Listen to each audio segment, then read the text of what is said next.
इस क्वेश्चन में कहा है कि एक डॉटेड जो कर्व दिया है, ये dotted curve, it is a curve corresponding to a particular frequency and intensity.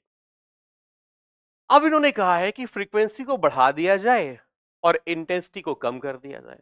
अब इंटेंसिटी आप देखिए, इंटेंसिटी जो होती है वो फ्रीक्वेंसी और नंबर ऑफ फोटॉन्स दोनों पे डिपेंड करती है। एक्चुअली इसका जो रिलेशन होता है वो होता है नंबर ऑफ फोटॉन्स फॉलिंग पर सेकेंड।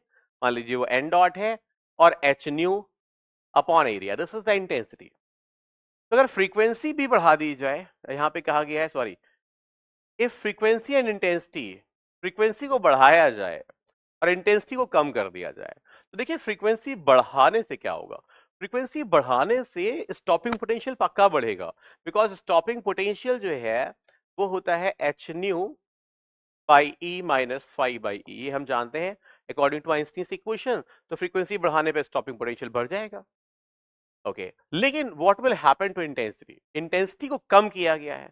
अब इसके बढ़ाने के बाद भी इंटेंसिटी कम कैसे हो रही है, इसका मतलब है एन डॉट काफी गिर गया है, मतलब जो नंबर ऑफ फोटॉन्स थे वो बहुत गिर गए हैं।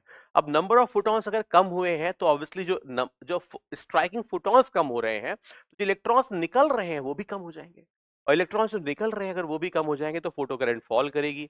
तो बेसिकली यहाँ पे क्या होना चाहिए, स्टॉपिंग पोटेंशियल बढ़ना चाहिए। स्टॉपिंग पोटेंशियल नेगेटिव होता है तो नेगेटिव में बढ़ेगा और करंट फॉल करेगी। तो जो परफेक्ट ग्राफ आ रहा है वो ये वाला आ रहा है जी, देखिए इसमें करंट फॉल कर रही है, स्टॉपिंग पोटेंशियल बढ़ रहा है, तो डी हमारा सही आंसर होगा। सही आंसर है डी।